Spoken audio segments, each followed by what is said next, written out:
Grove Unleashed.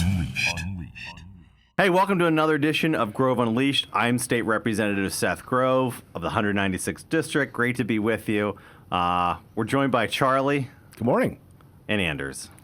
What's happening? I'm not going to talk about O.J. Simpson. There we go. There we go. There we go. So it's been an interesting week here in Harrisburg. A lot of nothing on the House calendar. Dink and dunk. I can't really say there was like anything of too big of substance.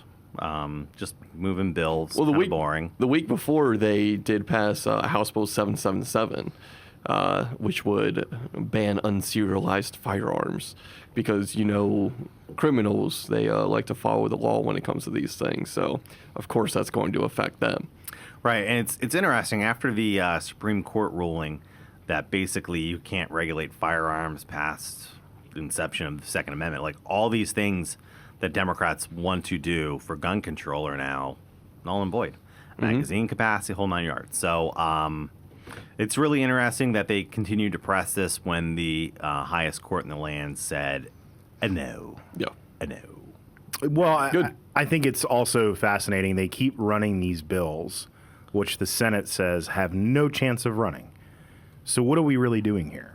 Wasting people's time. Wasting people's time, wasting people's money. You know, every day we're in session, it costs the taxpayers money. Right. And they're just doing this for political gain at this point. I mean, I don't remember a time we've been in Holy Week. Right? Sure. We were literally in Holy Week. Really didn't do anything. We're in next week before an election. We're normally not in that week either. So it's like 2 weeks but they have to catch up because they did shut down the House for months on end. For a roof leak. Roof leak. Quote unquote roof leak. Roof leak. Yeah, it seems like, once again, they don't know how to lead. Right. They're just putting us in session for the sake of being in session. They can't pass anything with a bipartisan vote that the Senate's going to move forward of substance. There are little things here and there. Right.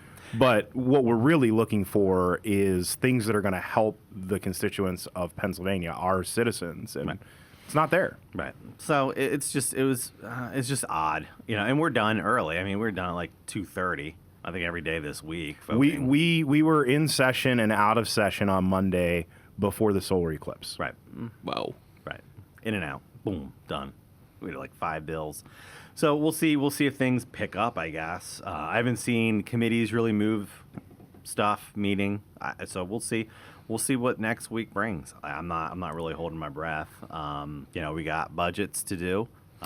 Well, speaking of the budget, you did move some bills this week, not on the calendar, but forward as ideas with the Back to Basics package. Yeah. So I noticed, you know, being on appropriations for darn near a decade or over a decade at this point in my career, we go through weeks of budget hearings. We get to the end, we find stuff out. I mean, I've always found new stuff out, problems with state agencies, and it's never come to the point of fixing those issues, right? So we put a package of bills together. I think it's our first iteration because we got other stuff that we found and continue to find to build upon. But getting that out there to say we found these issues and here's our solutions to them. So we got that together. We frame it back to basics because that was one of the, I think, the major problems that we really hit hard on during budget hearings was the fact these state agencies have these new fancy programs, $2.5 billion of expanded and new programs in this governor's budget. And every governor, Wolf did it, Corbett did it, Rendell did it. Here's a new program that's going to solve the world's problems. And it's like $5 million, right? So we got 67 counties. We got 12 million people. We got hundreds, thousands of businesses. What's $5 million going to get you? Is it going to move the needle at all? So we got all these little 5 million, 2 million, 11 million, 10 million, all this stuff, right? And it came back to state agencies have these new shiny things, expanded things, but they're not doing the basic services of what they were created to do. 2 really good examples, right? Department of Aging, they oversee the AAAs, Area Agency on Aging at the county level. They're one of their main jobs is to protect seniors from neglect and abuse. They're not doing it. Loud and clear, they're not doing it. They don't know, like, when they get a call, they don't follow up. If the person dies, they never follow up if it was neglect. So They just consider it closed. Death is the reason it was closed. Right. Why they died, how they died, the circumstances around their death, Right. not their problem. Could have been a criminal thing, and they never bother. Don't bother looking at Don't it. bother. Fine. Child welfare system has been abysmal in this Commonwealth for a number of years. Department of Human Services. We had testimony from the DCD Secretary Rick Seiger. He literally goes, well, we reviewed in detail all the economic development programs we have. Some work and some don't work. We asked, which ones don't work? Bring them over here. Right, which ones don't work? Lou Schmidt asked, I'm just not comfortable, blah, blah, blah. So I go, Secretary, I'm going to push you. Give me one. One program. And you said you have detailed analysis, detailed data. Doesn't work. Give me one. Just one. Let me get back to you. We're just, they probably could have funded some of the stuff they want to do by getting rid of failed programs. Mm-hmm. But instead, they want to continue funding failed programs on top of adding more programs. And they don't really have any benchmarks for new programs. I asked insurance secretary. They want to do this new wrap. So right now, you get reduced insurance because we have a co-insurance program. They want to eliminate the co-insurance program, so all of your insurance goes up. And then they want to give it to people who are getting a subsidy on the Obamacare website and give them more of a subsidy. So take from the many and give to the few. And I asked them, what is your goal? What is your benchmark? What are your performance measures to come back and say it's because they're framing it as a pilot, it's a 1 year pilot. I'm like, all right, you come back to me in a year. What's your goal? Well, we'll have to get back. We're working on that. And by the way, this is year 2 of them asking for this. And usually, and at least, when it's me, whenever I have an idea about something new that I want to do, it's usually in response to a goal I already have, right? So the goal could be, we want to get X million more people insurance. Yeah. And then you come up with a plan. Right. These seem to be the complete opposite, where let's spend some more taxpayer dollars and we'll come up with the reason why later. Right. It's unbelievable. But this is what we deal with as legislative branch. Most of the secretaries didn't even know what their new programs were because the top brass didn't inform them. I'm not even sure there's draft legislation. Department of Agriculture is supposed to be regulating the adult recreational weed program, and they haven't even seen a draft of it. They have no idea how it's going to work. Or neither had the Department of Health, neither had the Department of Drug and Alcohol Programs, neither had the state police. Right. And these are all agencies that are going to be severely affected by this one way or the other. And by the way, Department of Health already regulates a medical marijuana program. So you think there would be some coordination, some discussion between them. Or, what works, what doesn't. Right. Or just have them do it since they're doing it now and just keep it simple so you don't have 2 state agencies doing 2 different something else. That would require them doing more, Governor Shapiro doing more than just campaign sloganeering. Correct. So a lot of these bills are interesting in nature. There's little stuff to big stuff because we got little problems and we got big problems. So a good little thing is Representative Natalie Mihalik, one of my favorite bills, has a bill that requires only Pennsylvania promotional brochures at state entities. So Turnpike, Welcome Centers. And do you know why we have to do this, Bill Anders? I do know why, and it hurts my soul to even say it's because Pennsylvania is spending taxpayer dollars to advertise for other states. Do you know, Charlie, what other states were promoting via your money, taxpayer money? So I think this is funny. On this program, we love to compare Pennsylvania to North Carolina, right? So Representative Mihalik was in North Carolina a few weeks ago, went to a rest stop, and was looking for advertisements for Pennsylvania. She didn't find any. Everything in the rest stop was for North Carolina. I was going to say South Carolina because that would be really funny. That would be really funny, but no, it was North Carolina. Right. So you look at this and you have, our state is promoting Delaware and New York and New Jersey and West Virginia and Ohio. Why? And it's all those states that Governor Shapiro said that he's sick and tired of friggin' losing to. So, right. Yeah.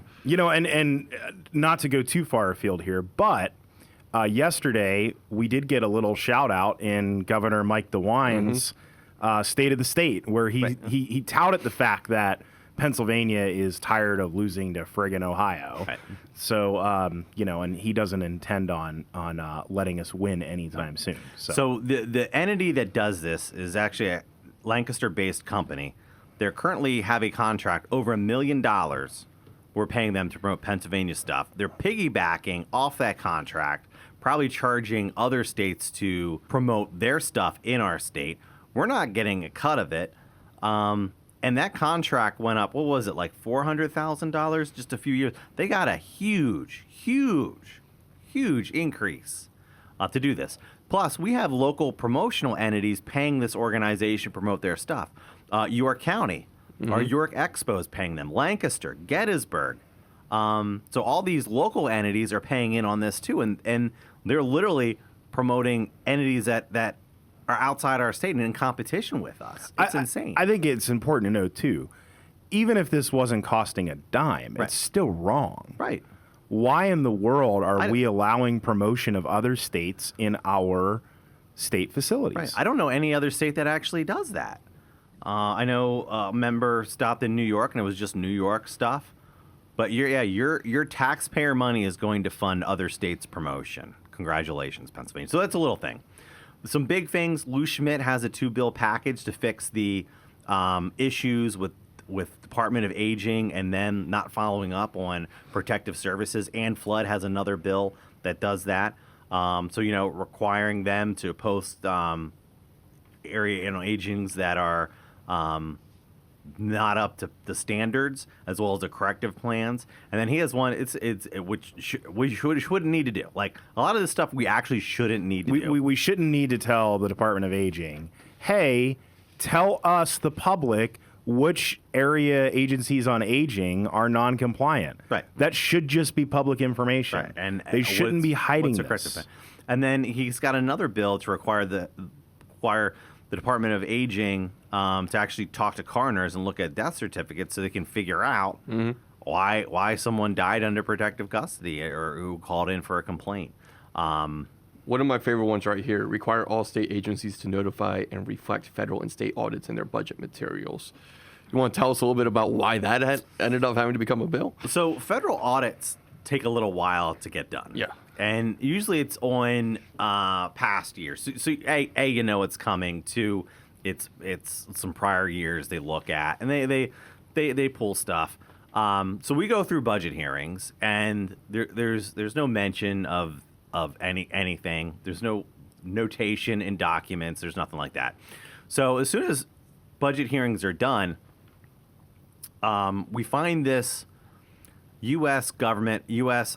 Office of Inspector General audit of Pennsylvania that says we literally didn't have paperwork to approve funding at school-based services to the tune of over $500 million.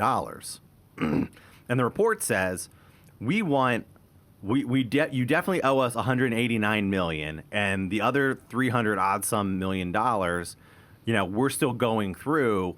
Supposedly you have data because the Department of Education never collected the first quarter of school districts' data. So under federal programs, you have to actually do paperwork and submit it so the federal agencies can actually know that you abide by the law. Trust but verify. Right. And they failed to do it. It's simple paperwork stuff they failed to do. So now we have this potential $500 million cost, this liability sitting out there. There's no notification. The response to OIG, the department's response, and they disagree with it, some of the stuff. They agreed with others, but they're like, we don't owe you the money and blah, blah, blah, blah, right? So it was dated like a year in advance. It was the prior year, 2023. They did. So they knew this was coming out during the budget stuff. So we just provide, note it. Note you're under a federal audit. Note any liabilities you could have from that, just so we know what's coming down the pike. At the end of the day, we have to appropriate these funds. If they get a federal disallowance for $189 million, we have to give the feds their money back. That's a big deal. Right. That's a lot of money. For it. And $500 million. I mean, you want to talk about a budget buster? Right. Right. That is significant. So it's problematic on numerous stuff. So speaking of competing with Ohio, the governor came out with this economic strategy. We basically took what Ohio did. All they did was lease their liquor system, drive that money into the economic development programs. That's one of our solutions. So if the governor wants to compete just like Ohio, it's Jobs Ohio. We introduce Jobs PA. It's that simple. And then the coup d'etat of this whole thing is actually Governor Shapiro's idea. As a county commissioner, he implemented zero-based budgeting, closed budget holes, and literally said, like, this is something Harrisburg and Washington, D.C. need to do. So we have Dawn Kiefer's bill to initiate zero-based budgeting here in the Commonwealth of Pennsylvania. It's a great way to start that conversation, to get these agencies right back to the basics. What are you supposed to do? Let's fund that first, and everything else we can have the discussion with. But let's make sure these agencies aren't failing taxpayers in their basic service delivery. And I think the residents of the Commonwealth of Pennsylvania would agree that these agencies are failing. And listen, we have a lot of great state employees that work hard and do their job, but as an aggregate, it's not working. I mean, let's be honest here. State employees have the reputation that they have for a very good reason. I mean, I deal with it every day, and it really is frustrating, especially the fact that the mass majority of my job comes from other state workers not doing theirs. Right. Because one of the big things I do is constituent services. You have an issue with this department, that department, I can help you out with that. I shouldn't have to do that. Right. These agencies should be doing, I mean, don't get me wrong, I appreciate having the job, so like it's not all that bad, but no, it's really frustrating. And the things, whenever constituents come into the office or we talk with them, they, what is the biggest thing that they always say? It's not, we want these new shiny programs. It's, I wish Pennsylvania would do its job. Right. So what's the worst agency right now? Because I know it fluctuates from time to time. During COVID, it was labor and industry, unemployment compensation. Yeah. Well, sure, yeah. Epic. I would say failure. Department of Revenue. Department of Revenue tax is time, makes usually, sense, yeah. They're usually the worst, to be honest. Sometimes it fluctuates, like some departments are a little iffy here and there. Right. But Department of Revenue is typically at least top 3. Right. Right now, we've had people with issues where they can't access their MyPath account. So we contact Department of Revenue. These people are having issues with their MyPath account. They're calling the hotline number. Nobody's answering. They've been calling for a week. And they go, have them call this number. It's the exact same number as a hotline number. And I'm like, they called for the past week and nobody's answering the phone. Well, that's why they call, because no one's there answering the damn phone in the state agencies. Yeah. I wonder why. Because everyone's working from home and not doing their job. Because everyone's working from home. Yeah, we did ask Department of Aging how many people were. It was like, what, 88 or 82%? Working from home? Of the employees at state, at Department of Aging. And I'm sure Department of Revenue. I mean, you guys had that internal discussion with Department of Revenue, and every single employee had like the fake background because they're all work. One was like looked like they were in their pajamas. Yeah. On this big meeting. And then they had the galls to tell us that they're actually ahead of schedule on things. Right. No I almost threw a employees. chair through a window. Right. Well, speaking of chairs through windows, fascinating headline this past week in Penn Live. And the headline reads, Harrisburg expected to get $3.5 million from the parking system this year. It got $0. Oh, ouch. That's a budget buster. Zero. Zero. Anyone want to guess why? People aren't parking. I mean, Well, yeah, obviously. so you got two parking. You got street parking. You got street which parking? I do see a lot of people street parking. So I'm gonna say it's not street parking. So it's probably the parking garages. Parking garages. So this is a fascinating part of the article here from Penn Live. What hasn't bounced back is revenue from garage parking. Transient users who park in the garage for a few hours at a time paid about $3.1 million into the system in 2019, but only $1.74 million in 2022. Monthly parkers paid $6.1 million in 2019 and just $4.4 million in 2022. A review of parking garage usage in 2022 showed 2,513 vehicles in 11 garages in lots across the city.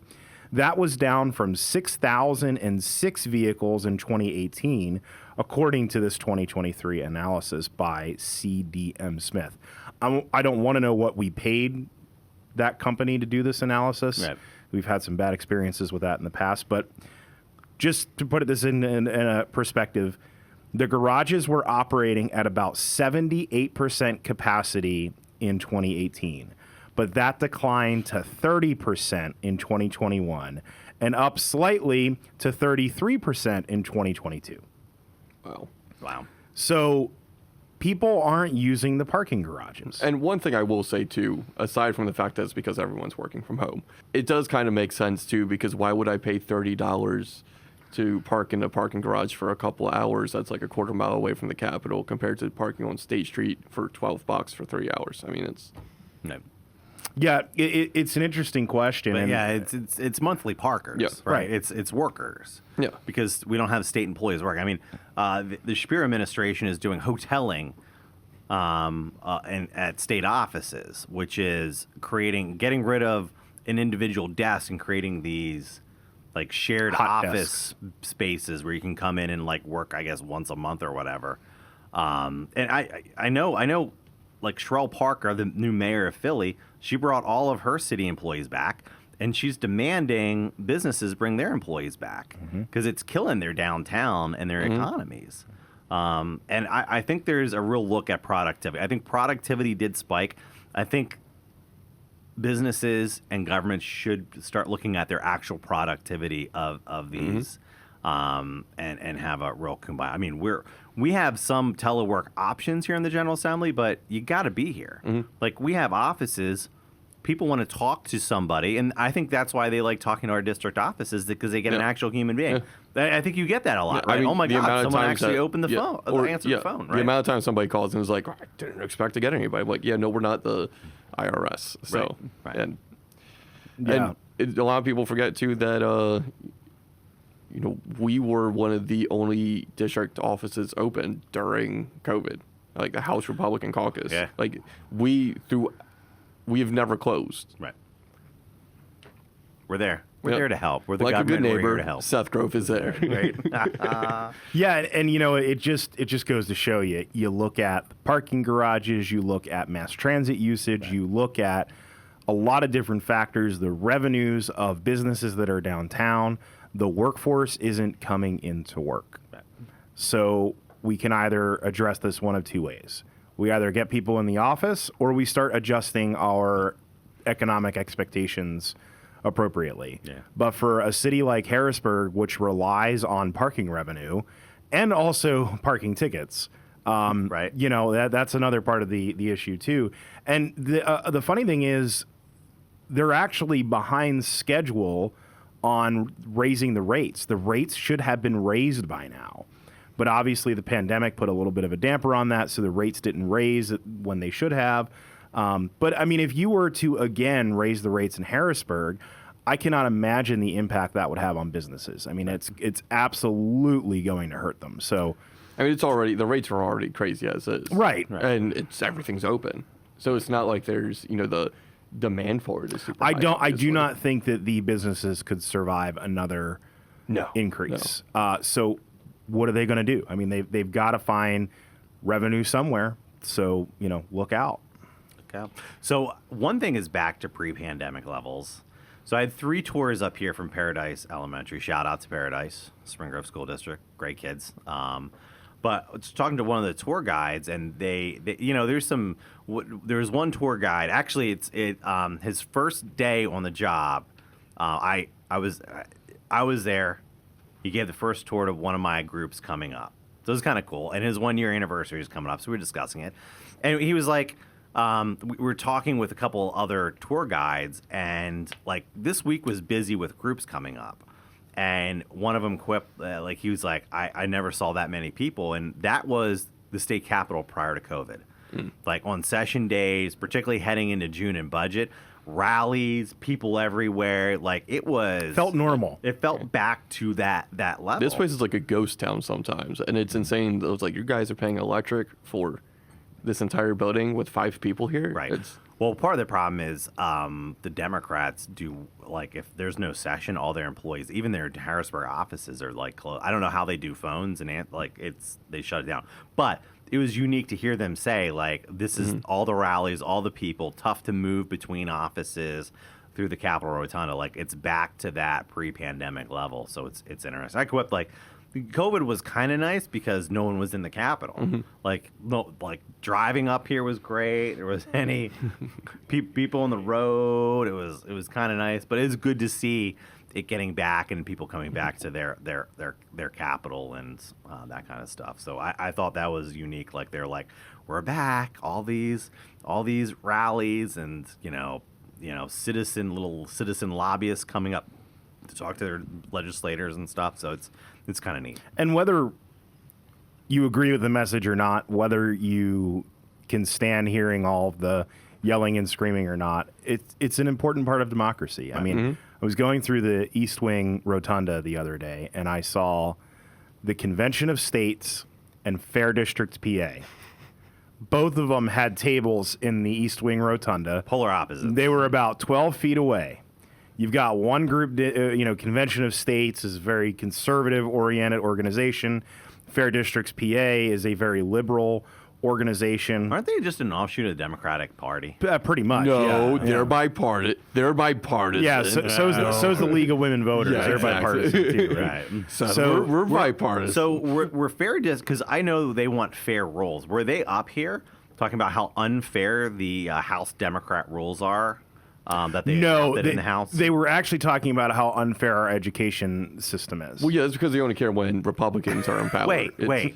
So all we heard when we were in charge is about how unfair our rules are. The Democrats came in and made it even less and unfair on the minority party, right? Now that the Democrats are in charge, they're not talking about unfair rules to the minority? No, we need, probably another $12 billion in education spending to make them happen. Weird. That's really weird. Also weird because it doesn't have anything to do with congressional districts, but hey, Whatever. Or anything. By the way, still on the record as the only person to push through a citizen-drawn congressional redistricting map in the history of the Commonwealth of Pennsylvania. Thank you very much. All right. But it is Very great. excited It is about great to see that when you go through the Capitol and you see it's democracy in action, and that's what we need to get back to. And it was It's nice to see. very, very heartening. Which not so nice to see the inflation rate. Oh, yeah. So Hotter than hot. 3.5% on the national. We'll still have to wait a little while to get Pennsylvania specific numbers, Right.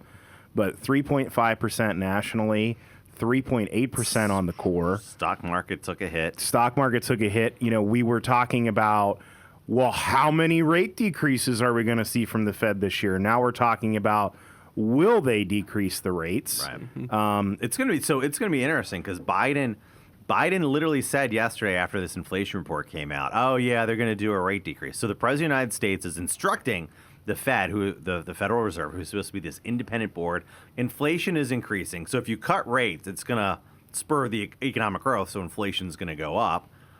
You're caught in a catch-22. So I was just reading an article about Paul Volcker. He took over the Federal Reserve as chairman late 70s, early 80s.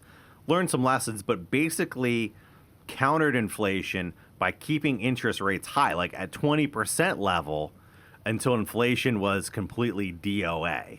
And then they slowly reduced from there. But it was a hard lesson. Now, they didn't actually hit a recession with that high interest rates going on that long, which was unique. May have gotten lucky because of Defense spending. But really, I mean, Congress has got to reduce outlays. Like that's the only thing that's really going to work here. I'm really worried about them upping or increasing the interest rates at this point. Congress has got to curb spending, and they're doing this thing called modern money theory, something a lot of people don't understand, haven't heard. I got a taste of it in my master's program at Kentucky and was blown. John in our district, I told him about it, John in the district office, and he still he came, 5 times after I told him, he came back, how does this work? How does this work? So You explained it to me about Right. 10 times. Right. Yeah. So it's hard for people to get their heads wrapped around, because normally government gets their revenue from taxes. In modern money theory, taxes are not for spending on programs. Just push that to the side. Taxes don't matter for spending and revenue. They don't matter. So push it to the side. And this can only be done by national governments who can print money. So national governments who print money, all their expenses are paid through debt. Everything's debt paid. Everything. So you want to spend $1 billion more in education, just do it through debt. The only reason you have taxes is to manage the monetary policy and the economy. So essentially to pull money out of the economy. Correct. So if you have a hot economy, Which means? that it's growing and inflation is growing, right? To manage inflation, you do tax increases to pull money out of the economy. That's the only reason to do tax increases to pull money out. It's not for revenue. But if you have a floundering economy, you cut taxes and put money back into the economy. That's the whole purpose of revenue. So you go back to the Inflation Reduction Act. They had tax increases in there. The problem is they also had a lot of government outlays because they wanted these green projects, climate change projects, put billions of dollars into this. So it didn't work the way they wanted to. I think that was the federal government's kind of trying to pull money out of the economy and manage it. So right now we have two competing problems, right? We have the Fed that's doing traditional monetary policy by adjusting interest rates. You have the White House and national Democrats, Yellen, Secretary of Treasury, Biden and his crew, trying to do modern money theory. And you have the House Republicans we're not raising taxes. So you can't do modern money theory with a party who opposes tax increases. Now, the trick is you have to think about this long term. If Biden wins the White House and Congress goes Democrat, you have the Tax Cuts and Jobs Acts that are going to expire. So if they do nothing in control, all these tax cuts are going to go away, and there you get your modern money theory tax increases to pull money out of the economy. But that's what they're banking on. That's what's happening right now. And it's tough, but believe me, it's how can you just do debt spending for this long, blah, blah, blah. It's the theory they're going with. Well, it's not very hard to understand. Grocery bills have gone up.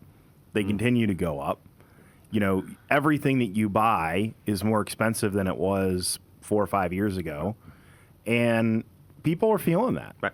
And so, we here at the state level don't have as much control over that. But what we can certainly do is not spend the lights out. Right.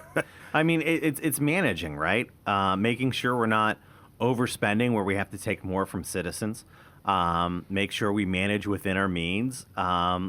Things you don't want to do is some inflation policy of throwing big checks out to people one time, like the basically bailouts that they've done in the past to try to get the economy going. You don't want to do that kind of stuff. Or you don't want to increase people's utility bills by getting us into greenhouse gas initiatives. Correct. And so you don't want to do those bad policies that are going to devastate. You want to manage, and you want to grow the economy, grow wages, that kind of stuff, and not add burdens, right? New regulations add burden and increase costs. You don't want to do that. So getting rid of regulations, getting rid of government costs on the private sector will help reduce costs. At least at a micro level over the short term and stuff. So those are the kind of things we can do to actually help. Getting the government out of that stuff actually will help reduce inflation here in Pennsylvania and help. Grove Unleashed.